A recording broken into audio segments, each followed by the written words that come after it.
Good evening, ladies and gentlemen. This is Faisal Blushi, OWASP Kuwait City Chapter Leader. I would like, on behalf of my colleagues, Amar Al-Mtayri, Khalid Al-Ma'sud, Fatma Al-Yusuf, to thank you for your participation. This is our first virtual session after the chapter reactivation. And if you have any question, please, there is a Q&A button. Ask whatever you want. Today we have Dan. Dan, he's experienced in API security, and our session will be about API security top 10, or WASP API security top 10. Mr. Dan, the mic is yours. Okay, very good. Thank you again so much, Faisal and team, for inviting me to talk about API security. This is a topic I'm very, very passionate about. So first of all, let me try to share my screen. And if I go into full screen mode, unfortunately, I will not be able to see the chat room anymore. But are you seeing my screen in full screen now? Yeah, we can see it. Okay. And Faisal, can I count on you to let me know if there are questions? I might be able to see the chat window, but I'll do my best. I'm now in full screen, so I can't really see you all anymore. But at any rate, let me just introduce myself. My name is Dan Barahona. I have been in cybersecurity space for 25 years now, at companies like ArcSight, Anomaly from Threat Intelligence, Qualys, Vulnerability Management. I'm currently at a company called APISec.ai, but I'm also the founder of APISec University and have really a strong passion and commitment to educating the market about API security, the risks, and really, what can organizations do to better protect themselves from API risks. And so I welcome you all to reach out and to get in touch. There was my email there. If any of you would like to follow up, I'm happy to hear from you.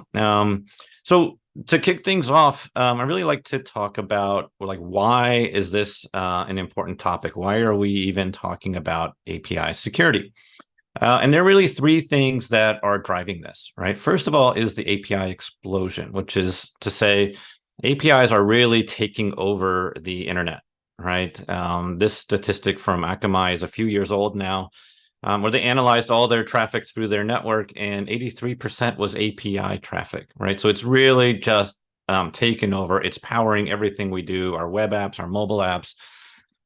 It's enabling whole industries to emerge, right? The whole fintech industry is really built around APIs, right? And integrating across different services and across different companies. But that API explosion hasn't gone unnoticed by the attacker community. And this is also a stat that's a little bit old, but still very relevant. Gartner predicted a few years ago that by 2022, APIs would become the most frequent attack vector.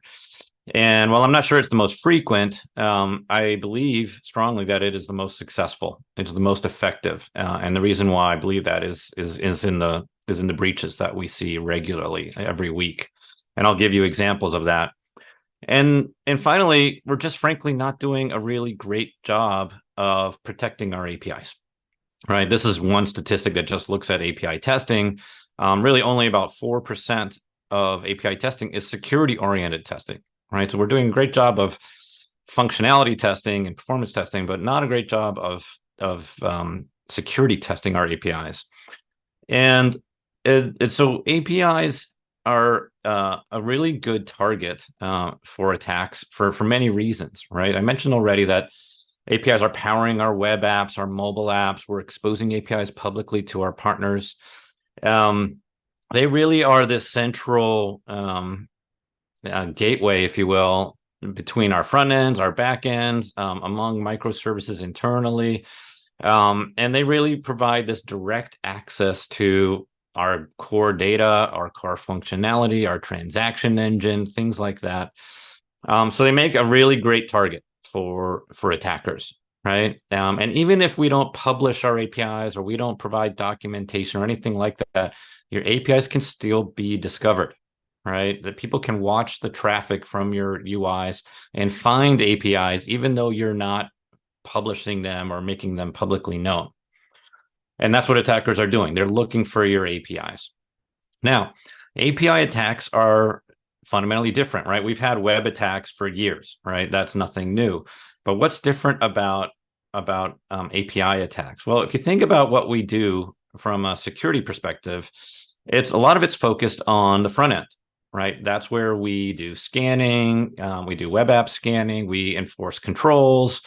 User authentication takes place there. The UI can control what you can do and what you can see and what data gets presented.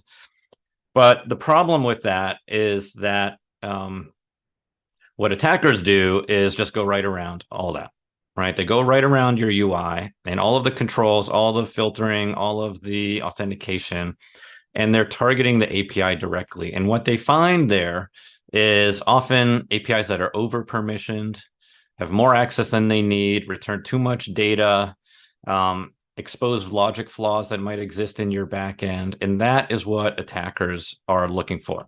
So throughout the presentation, I'll give various pro tips. My first one is do not consider your UI part of your security stack. If it can be bypassed, it's really not an effective control. So your backend applications, your APIs need to be where the enforcement takes place, whether it's authentication, data filtering, controlling what people can access, and so forth. You need to enforce that further to the right here on this chart. Okay. There's another way API attacks are different. If we think about the sort of classic cyber attack, it's a fairly complicated endeavor, right? You have to perform recon on your target. You have to infiltrate through a phishing email or a ransomware download or whatever it might be, weaponize that, move laterally, escalate your privilege, find the data, exfiltrate. There's a lot of expertise and skills needed to perform this type of attack, whereas an API attack is a whole lot easier, right? And I'll give you many examples here in a moment of how if you can find a vulnerability or a logic flaw or some sort of gap in the API functionality and logic, you can pretty much go straight to breach, right? You don't have to do all of these steps in order to get there.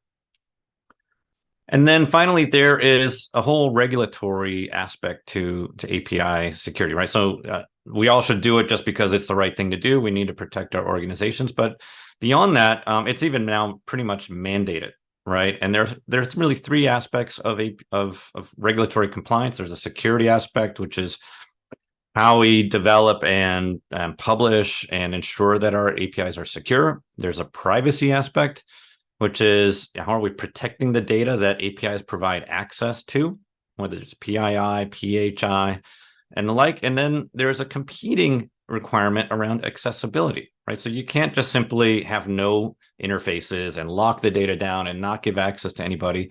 That violates accessibility laws, right? Things like open banking, right? And here in the States, we have healthcare interoperability, where consumers have a right to their data in an electronically accessible format, namely APIs. And just to touch on this very briefly, here are a few examples, right? So here in the States, we just launched the SEC breach notification requirement. This is really changing things because now public companies have to publish and state publicly what their security posture is and what measures they are taking to protect the organization. That is now public information.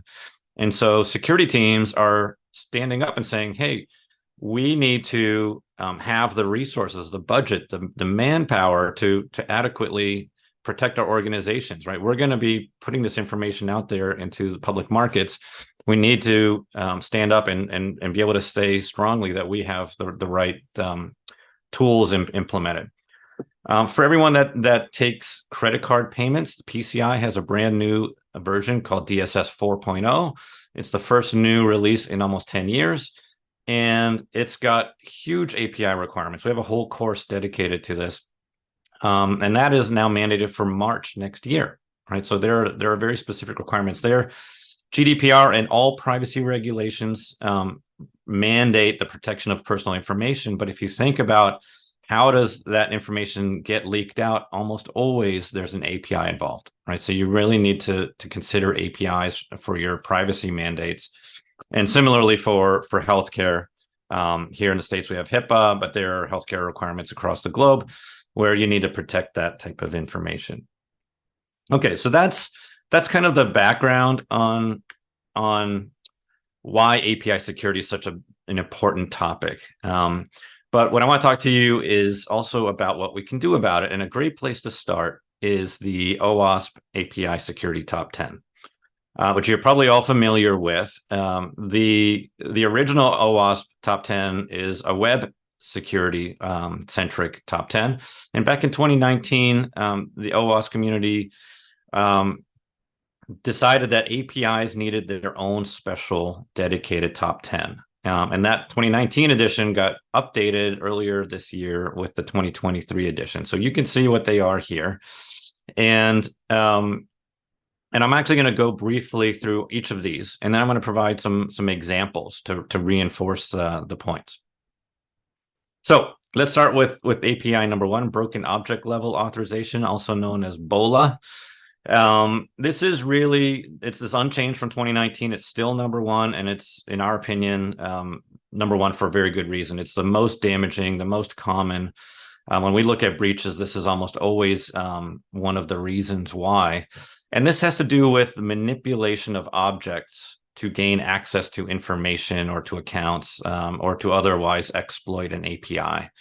And we'll give examples of this, but one of the best sort of ways to describe it is, can I authenticate as Dan and then access Faisal's records, right? This is an example of a BOLA authorization flaw, right? Can I access data that doesn't belong to me? So that's what API number 1 is all about. API number 2 is broken authentication. This is also unchanged from 2019, and for good reason. Really, this has to do with lack of authentication, weak authentication, poor authentication policies and processes. More often than not, when we see breaches, it's not from weak authentication, it's from no authentication, right? There's literally API endpoints that are wide open that the provider never expected to be discovered. And for that reason, didn't bother to put in the authentication requirement. This is what we see quite a lot, and it's number 2 on the list for a good reason. Number 3 is a new one. It's actually a merger of 2 of the 2019 entries. So it's called BOPLA, Broken Object Property Level Authorization. So in the 2019 edition, there was mass assignment, which was the ability to manipulate and modify object records. So you see on the far right under the examples, like, can I take an account type and change it from free to premium, right? That's a mass assignment issue. The other is excessive data exposure, right? So a lot of times we rely on the UI to filter out data that doesn't need to be presented to the user, sensitive information, account details, whatever it might be, but the API is returning all of that data. And if you call the API directly, you're seeing all that information. So that's excessive data exposure.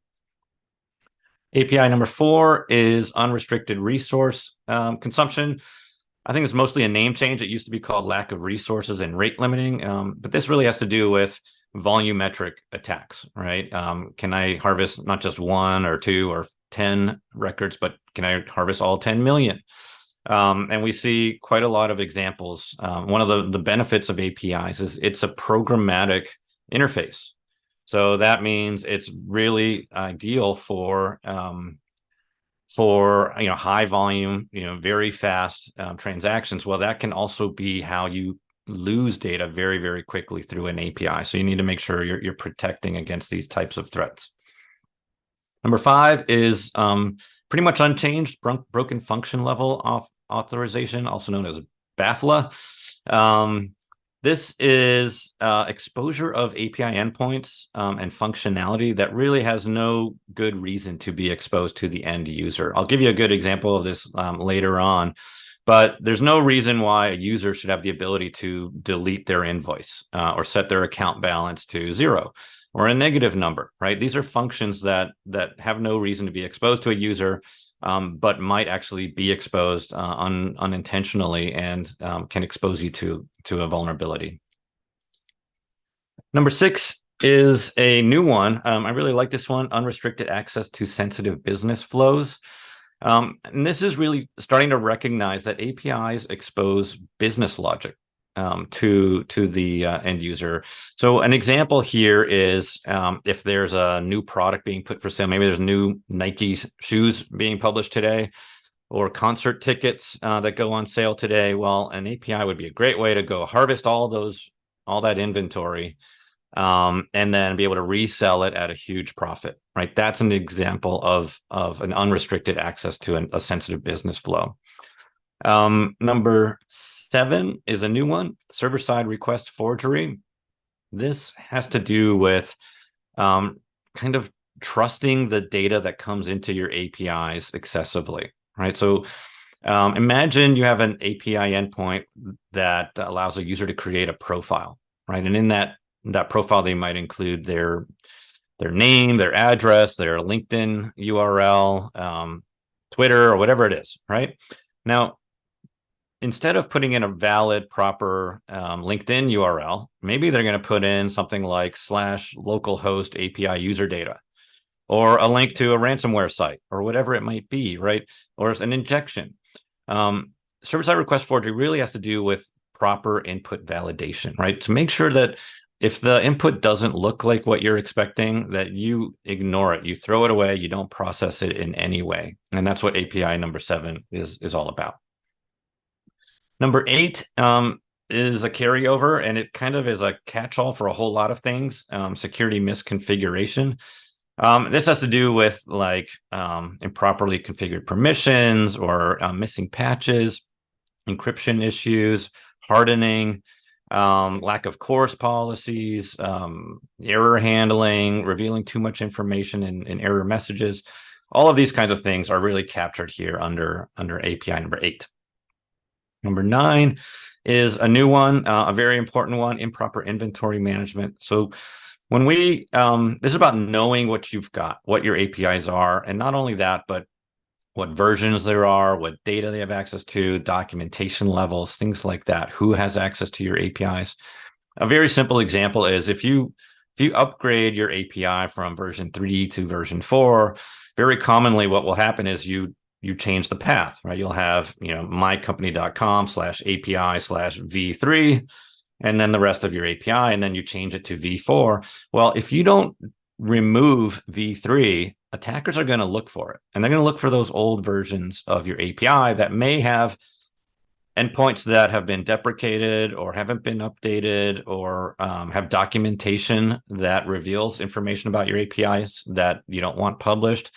So that's what improper inventory management is really all about, is to make sure you're properly controlling the APIs you have and what's being published and made available.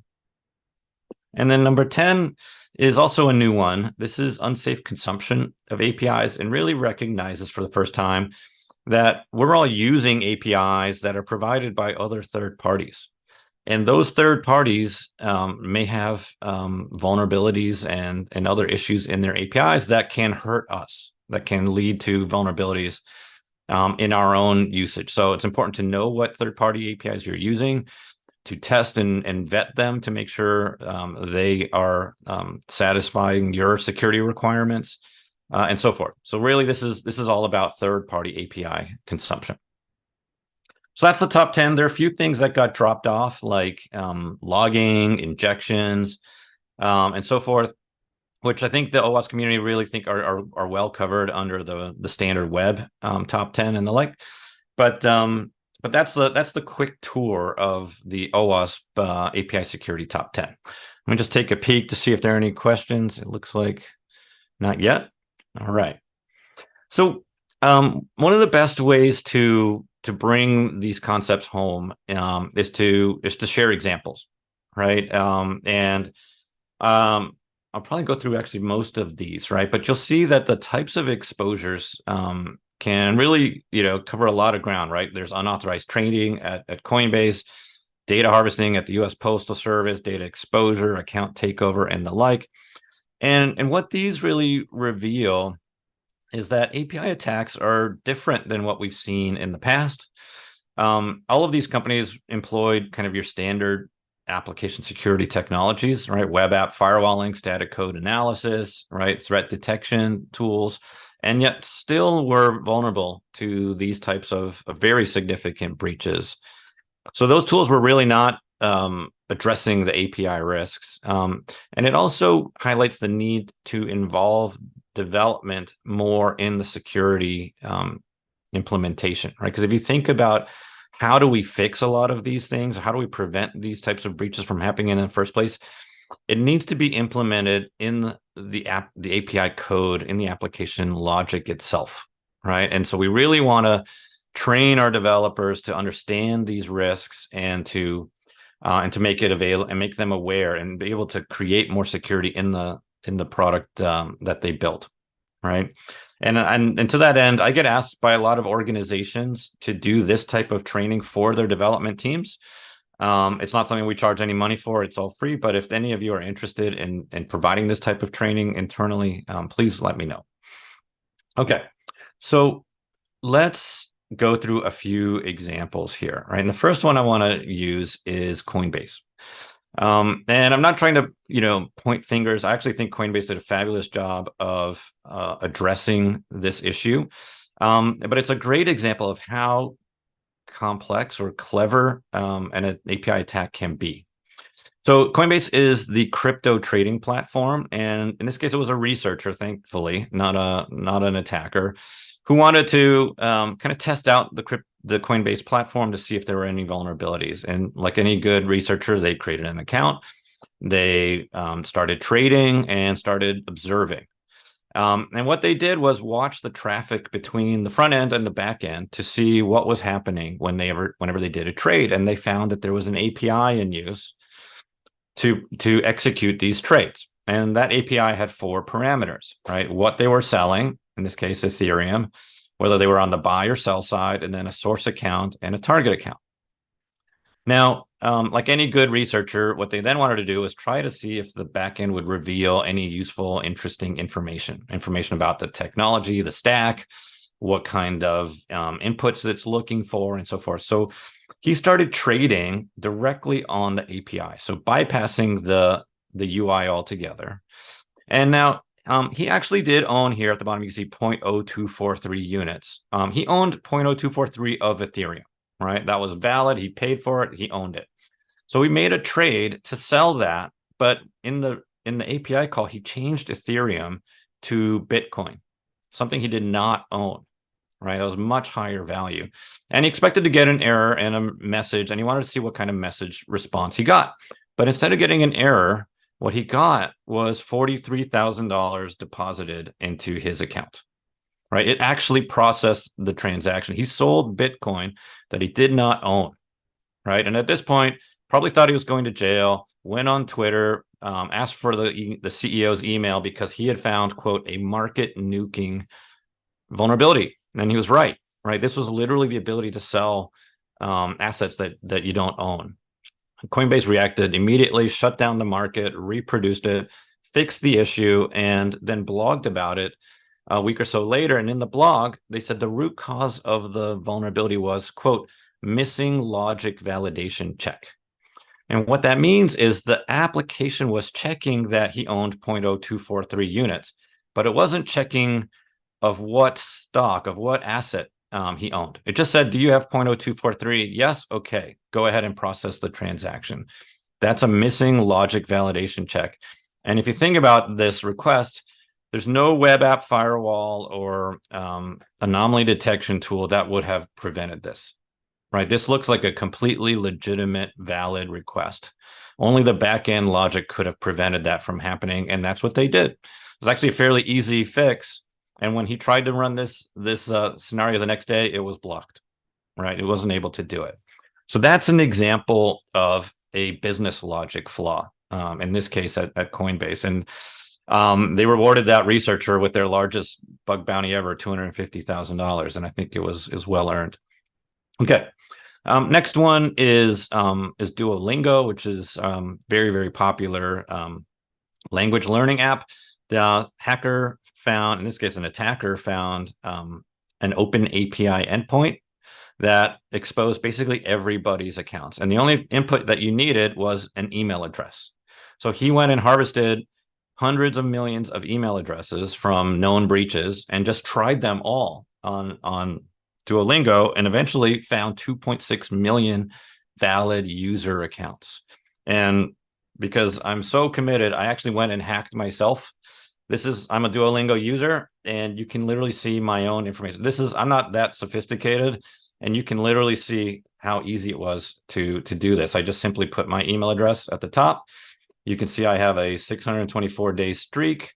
I'm learning Italian, all of these things. And for a long time, Duolingo did not do anything. They didn't consider this even an issue. You can find this widely in the press. I think in the last few days, they finally took it down, although you can still detect valid users or not, but not all of the details. But why? I think their position was there's nothing valuable here, right? It's got an email address. Well, that's public anyways. You got streak information. What language? Who cares? Well, people care a lot, because for phishing, this is golden information, right? So I tell my children, right? Imagine if you are on your 99th day of the streak and you get an email that says, way to go, you're about to hit 100. Please click this link for a special gift, right? I guarantee you my kids would click on that. And so this is extremely valuable information, right? And there's no need for this to have been made publicly available. And this is an example of broken authentication. In this case, lack of authentication, right? This is a totally public, anybody could access this information. Similar example here at Peloton.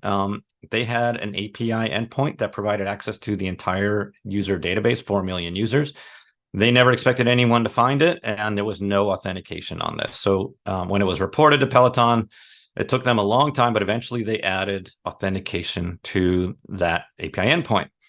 Problem was they thought they were done, but they weren't, because now you had to authenticate to that endpoint, which was fairly easy to do. Go create an account. It's free. And then you still have access to all 4 million users, including President Joe Biden, right? And including users who marked their account as private. The API still had access to all that information, right? So this is an example of OWASP number 1 and number 2, right? So broken authentication, right? Lack of authentication. And OWASP number 2 or OWASP number 1, BOLA, where user A able to access user B and C and all 4 million users, right? So this is what happened there. So pro tip here is authentication is not the same as authorization. We see a lot of examples where people implement authentication and fail to put in the controls to say, make sure Dan can only see Dan's records, right? Now, a lot of times that gets enforced in the UI. You need to enforce that in the application itself, right? Because if people go around your UI, they're going to go around that control as well. Here's an example from Instagram. This is an example of a unrestricted access to a sensitive business flow, OWASP number 6, which is where you could take over an account on Instagram. So if you forgot your password, you could say, I forgot it. It would send you a 6-digit code to your email, and you use that to reset your account. Well, if you wanted to take over someone's account, you would just say, forgot password. They would send a code out that you don't know, right? So now you have 6 digits. That's 1 million combinations. And you could supply that code, that reset code, through an API. So that's great. I could iterate through all million, combinations in a few seconds. But Instagram said, nope, you got only 200 guesses before we will shut down your access. Problem was, if you change your IP address, you got another 200 guesses. And so you could just iterate through IP address after IP address. Very easy to do with cloud services, and iterate through all 1 million combinations within the 10-minute timeout and take over anybody's account, right? So clearly they needed to not only block that IP address, they needed to reset the code, start a new code to prevent this type of thing from happening. Also don't know why you need to guess 200 times. No human's going to do that. Here's a dating site, very popular dating site called Bumble. Had a lot of issues, open access to the API endpoint exposed to all 100 million users.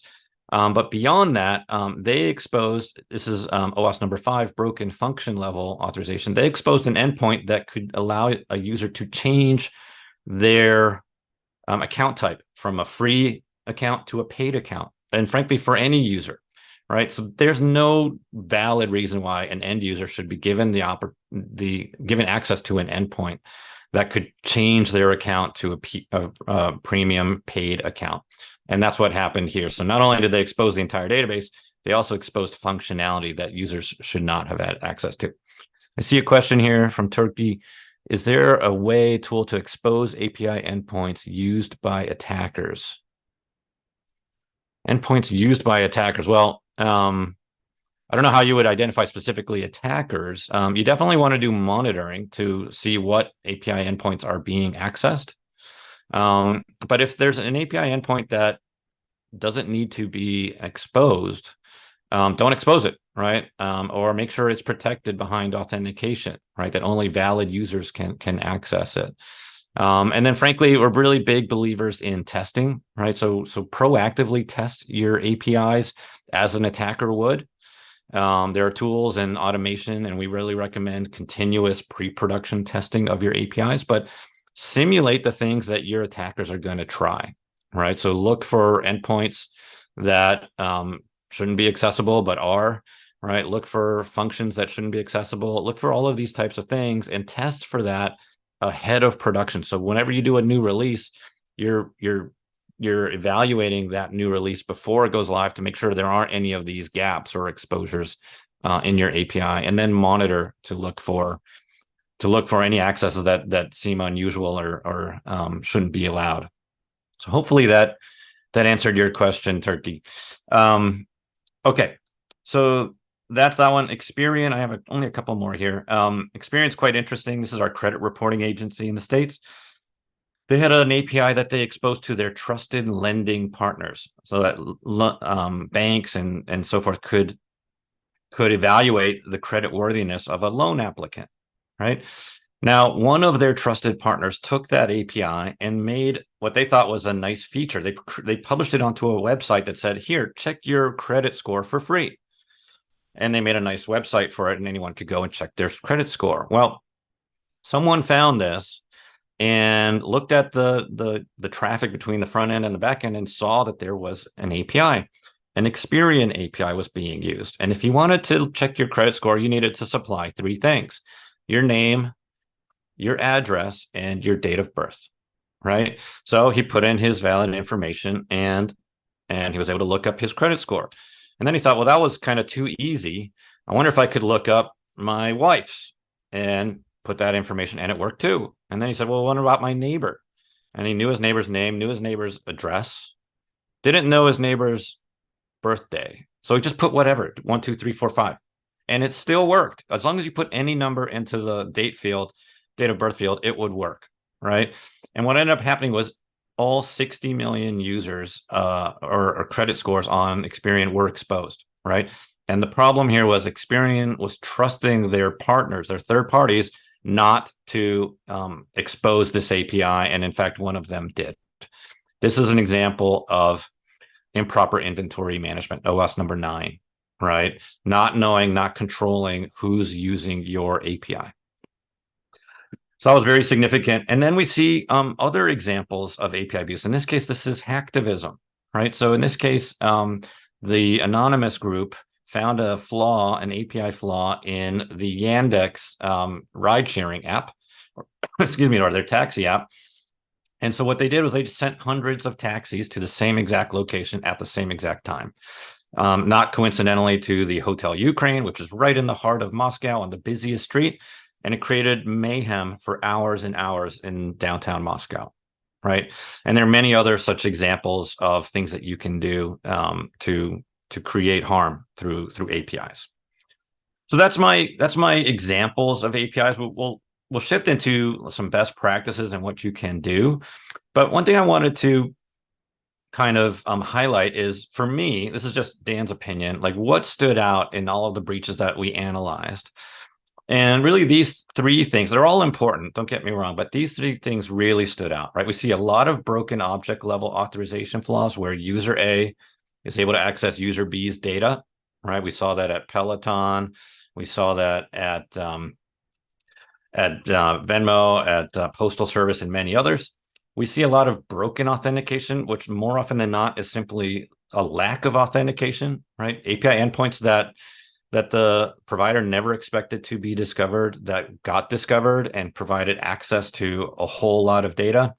And number four, really these volumetric, like it's not, you see in these examples, not 10 or 100 or 1,000 records, but millions of records being harvested. And that, like in the case of Duolingo, right? In order to find those 2.6 million records, they had to try probably 260 million emails to see which ones actually had accounts. That should be detected. You should be monitoring for volumetric attacks. You should be blocking for that.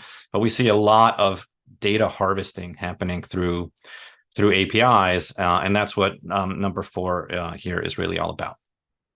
Okay, so let's move ahead to what we call the 3 pillars of API security, and this is really talking about like what can you as organizations do to protect yourself and your organizations from API risks. And we've talked about this for a couple of years now, and these 3 buckets really seem to work as a model for thinking about your API security. And we believe that it starts with governance, which is really taking time to define your API development processes and policies and standards and deployment, architecture and all of that. And I'll dig into this a little bit more in the next slide, but that's what governance is all about. Testing is very simple. Like, how do we ensure that our APIs are free of vulnerabilities, that they are worthy for going into production, and so forth. And then monitoring, as I've mentioned, is really to detect issues that can be detected in runtime, to block traffic that is clearly malicious or volumetric or things like this. So let's start with governance, and we could do a whole course just on governance, and we are. But just at a very high level, there are 2 aspects of governance. There's an awareness, a visibility aspect, which is knowing what APIs you have, right? What data do they have access to? Who has access to those APIs? Are they documented? Where do they run? Who owns it? Who are the developers? Who's the product owner, and so forth? And that's the awareness side. And then there's a policy and process, which is to say, like, let's sit down and talk about our development process, right? How do we define the requirements? How do we define controls? How do we identify, authentication requirements for this information, documentation, style guides, and the like? That is all covered here under governance.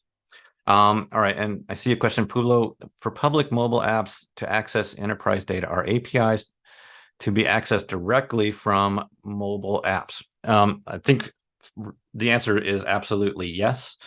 So APIs are pretty much powering everything, right? Especially mobile apps, and most of our web interfaces as well. So this whole talk isn't to say APIs are bad and we shouldn't use them. APIs are fantastic.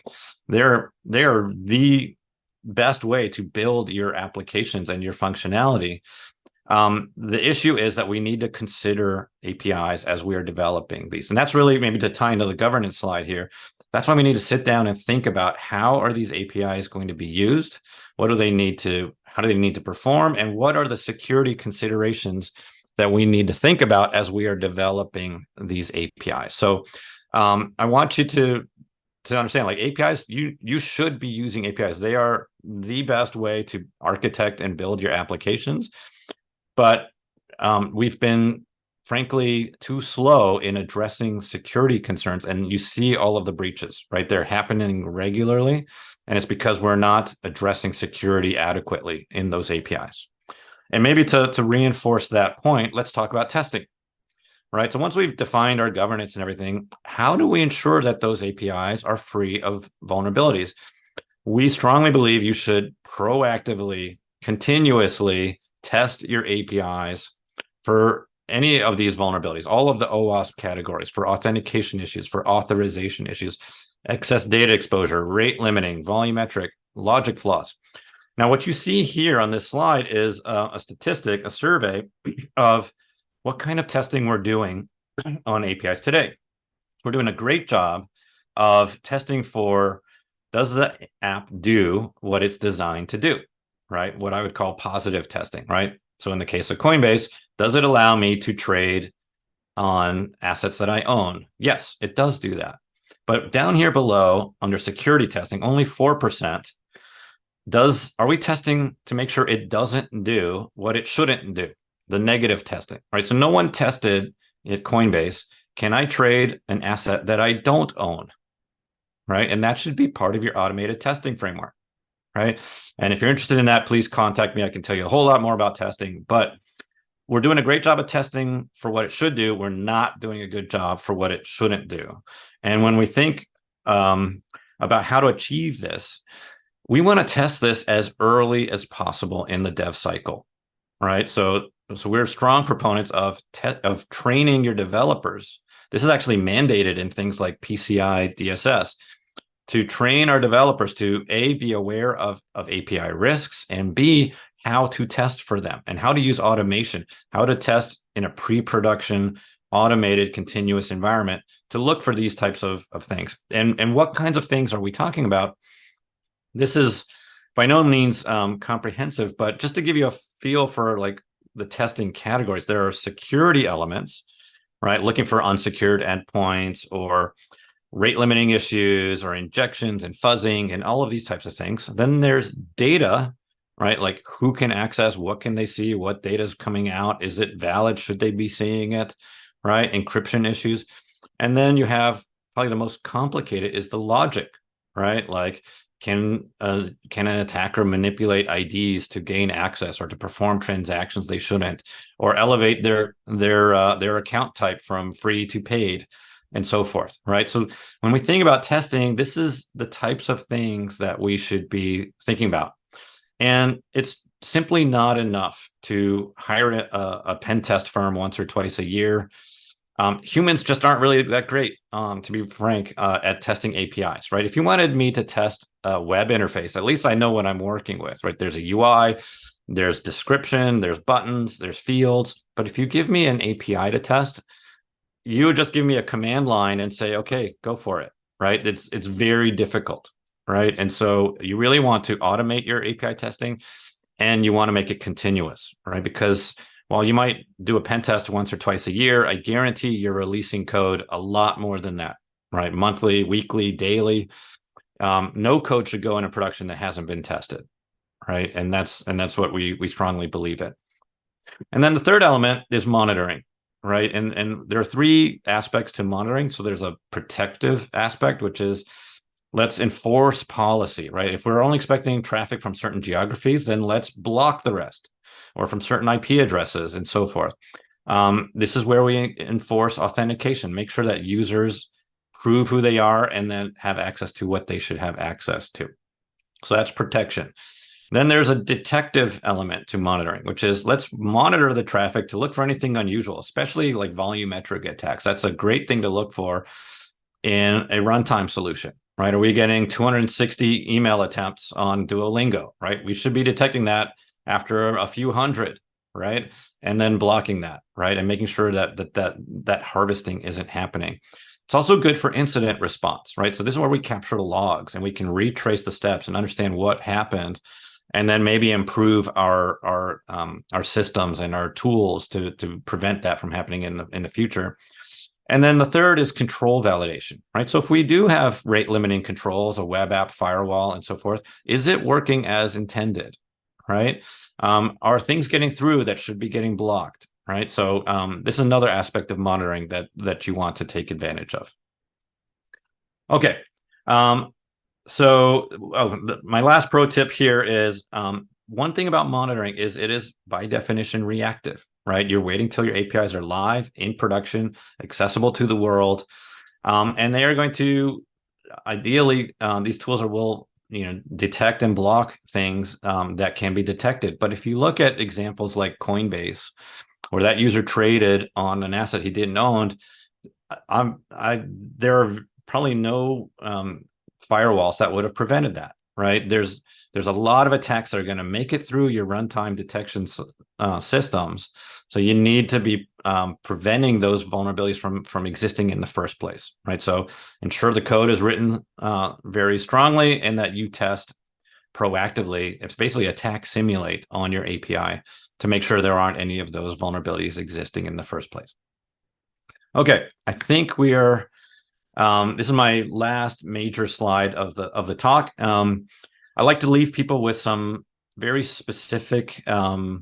Yes, indeed, Abdul Majid, shift left is exactly right, and you'll see that here on our top 10. So thank you for that. And before I get into this, let me just read this last question. What is the best way to API authenticate public mobile apps, as public-private certificates and credentials may not be the best to hard code store in a public mobile app? I have to admit, Pueblo, that I'm not an expert on authentication. We actually are about to publish an authentication course that is taught by one of our experts on this topic. You want to align your authentication with the sensitivity of the business case, right? So there are certain APIs that need no authentication. If I'm creating a user account, I don't have authentication. So that should be a wide open API endpoint. If I'm doing basic non-sensitive things, then maybe a low-level authentication is good enough. Username and password. If I'm going to access transactions, trade money, make purchases, see sensitive information, you want to elevate that authentication significantly, right? So I apologize that I probably am not answering your question satisfactorily. I do recommend that you check out some of our other courses that go into a whole lot more detail there, but we'll definitely be publishing a course dedicated to that very question. So our top 10 best practices, this is Dan's personal list of API best practices. So no surprise here, start with governance. I see a question here about how about FARC and WAP. I'll touch on that, Abdullah. But start with governance. We really believe you should get all the stakeholders together as you're defining right up front what your APIs do, what functionality, what's the business case, what data, all of that. You should bring your teams together and really think carefully through it and define your policies, your processes, your authentication, the deployment, all of that. Get started with governance, right? That will give you a foundation for long-term good results. Number 2 is to know your API ecosystem. So kind of you can't secure what you don't know. You should know all your APIs, where they're running, what they're doing, who has access to them, who developed them, the documentation and so forth. A lot of times when I talk to security teams, I hear things like, we don't even know what APIs we have. And they might go out and deploy like a WAP type solution, right? As Abdullah points out, right? To go find them and discover them. I don't like that term discovery because it sounds like APIs are a mystery. What really needs to happen is you need to get, and I think this is my number 3, is you need to get security collaborating much more with development organization. I guarantee you the development team has a pretty good idea of the APIs that they create. Now, there may be some rogue ones and things like that. If you have rogue or shadow or unknown APIs, you have a governance problem. That should not be happening, right? There should not be a way for a developer to create an API and put it on the network, right? That shouldn't happen. You've got a governance issue. But what you really need is to get security and development collaborating more. And one of the best practices I've heard is security teams embedding what they call security champions into all of the different dev teams, right? So give them someone right in there, make them sit together and they can talk and get to know each other and ask questions and build that kind of collaborative environment, right? But we know that if you're going to build secure APIs, it's got to start in the development of those APIs. And you want to make sure dev is part of that. I hear a lot of times that we don't have API documentation. That should not happen. All APIs should be documented. That should be part of your governance. You should have a policy that says all APIs are documented. There are ways to automate that, but it should be mandatory, right? The whole purpose of an API is to enable ease of integration and reuse. Well, how is someone going to use your API if there's no documentation, especially if you're publishing it externally? but it's also very valuable from a security perspective, right? How are you going to test an API if you don't know what it does? What are the endpoints? What are the parameters, right? So documentation should be mandatory across your organization for all APIs, and it should be stored in a central repository as well. Number 5 is to train your developers and owners. We sort of touched on this already. Make sure those people are aware of security issues. Courses like this or trainings like this are very useful for that, to at least create that awareness, that security awareness, right? And make it not the responsibility solely of a security team that often comes in at the end, right? As we're deploying these APIs into production, let's make sure that the people creating the APIs know these risks and know how to build more secure code. Number 6 here is to centralize API management. So you shouldn't have unique ways that APIs get deployed for each API or some sort of ad hoc process. There should be a standardized process, typically in the form of an API gateway. And it may be that you need more than one, right? But have a standard way that APIs get published, pushed into production, monitored, controlled, all of that, right? You don't want to have random different ways for APIs. That's how you end up with shadow APIs, unknown APIs, undiscovered APIs, things like that. Number 7, don't trust anything. We touched on this in the OWASP section, but all the inputs that are coming into your API, you shouldn't trust any of it, right? You should input, validate everything, even your own internal APIs, right? So if you're expecting a LinkedIn URL, make sure it looks like a LinkedIn URL. Anything else, you throw it away, right? If it doesn't look like what you're expecting, it could be malicious. There's no need to process it. Number 8, we touched on this earlier. Don't rely on your UI for security. Your attackers are going right around the UI. So all that filtering, all that control functionality, authentication that you're doing at the UI is gone when the attacker goes straight to the API, right? So you want to make sure your APIs have the same level of enforcement and security that you're implying at the UI level. Number 9 is when we also have talked about authentication is not authorization. Just applying authentication to an API endpoint does not make you safe. That does not prevent OWASP number 1, BOLA authorization flaws where a user can access all the other users' information. That's an authorization responsibility, and that needs to be enforced in the application logic itself. And then the last one, which I think Abdul Majid mentioned, is shift left, which we call automate pre-production testing, right? Pre-production. You want to test before your new code goes live, and you want to automate it so that happens on every release, right? And that those tests get generated in a consistent, comprehensive way. And again, talk to me if you want to learn more about how to achieve that. So that, Faisal and team, is my last slide. I'm really grateful for this opportunity to meet you all.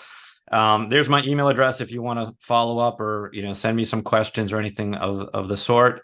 And I'm happy to stick around for a little bit to take any questions if anyone wants to has anything on their mind currently.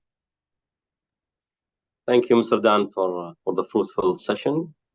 Dears, if you have any question, please you can raise it through the Q&A button. It's really important, I believe, to focus more on the API security, and yeah, we have to follow the best practices.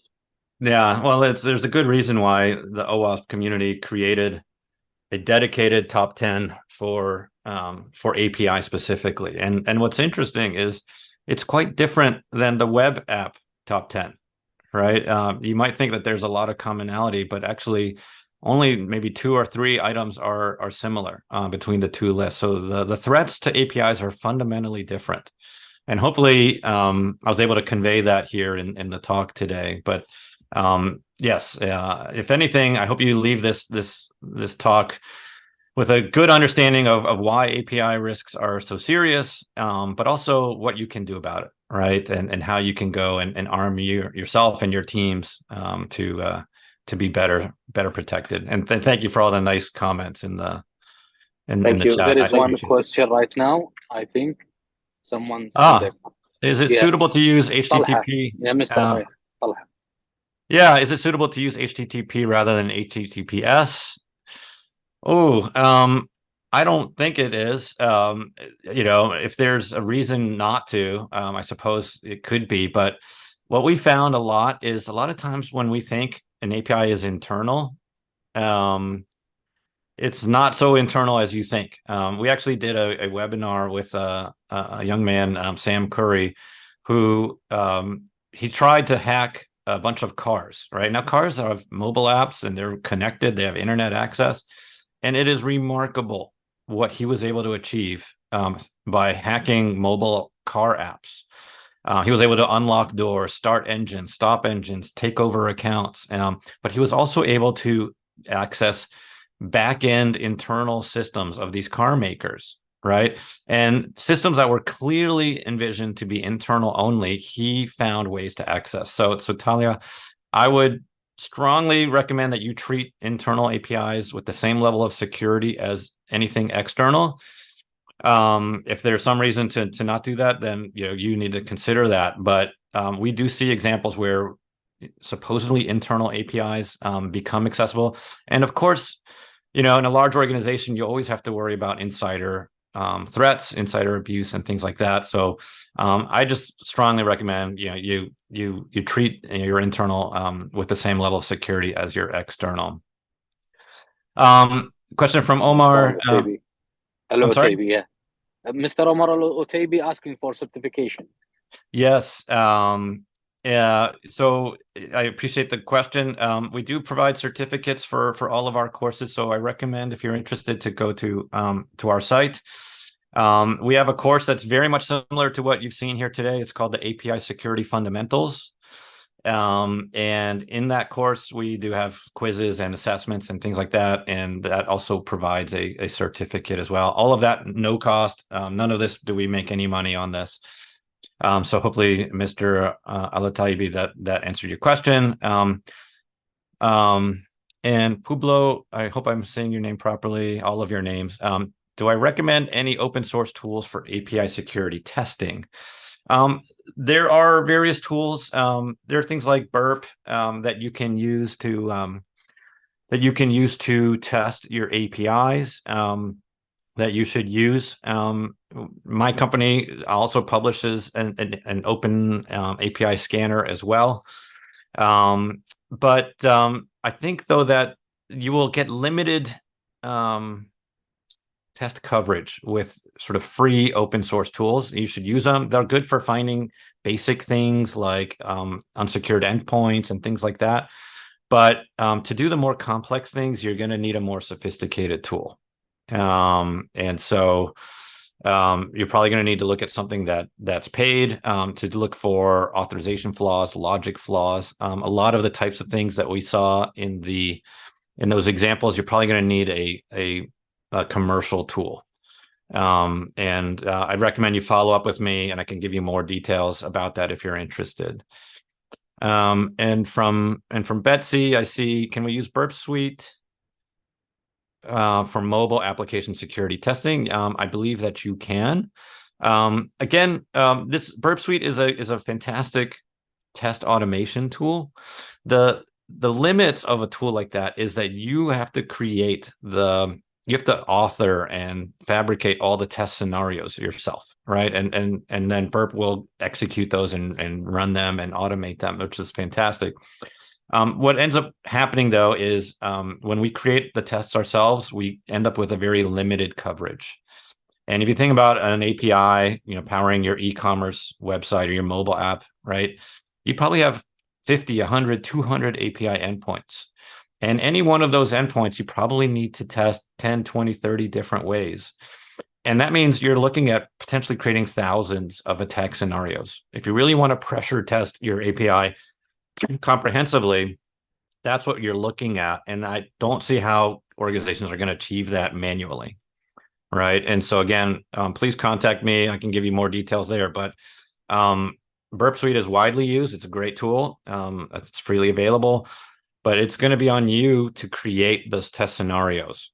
And I'll just say, like with AI advancements and things like that, and Zap as well, Faisal, there are tools that will give you that coverage that you need, right? I'm not aware of any that are open source or that will do that for free, but there are tools that will do that. And I'm happy to point you in those directions if you're interested. And I think Zap is kind of a commercial version of Burp, if I'm not mistaken. Zap is an open source from OWASP. From OWASP, yeah. Yeah. Yeah. Yeah, so wherever I said Burp, please also consider Zap. Yeah, thank you, Mr. Dan. I believe we can wrap it. All right, very good. Session is being recorded. We will share it on our YouTube channel. Thank you for your participation, Mr. Dan. Thank you for making this happening. It is really a fruitful session. And I appreciate it very much. I'm grateful for the invitation, and yes, I'm happy to share the documents. If anyone would like to contact, I'll be happy to send them these slides. Thank you, Mr. Dan.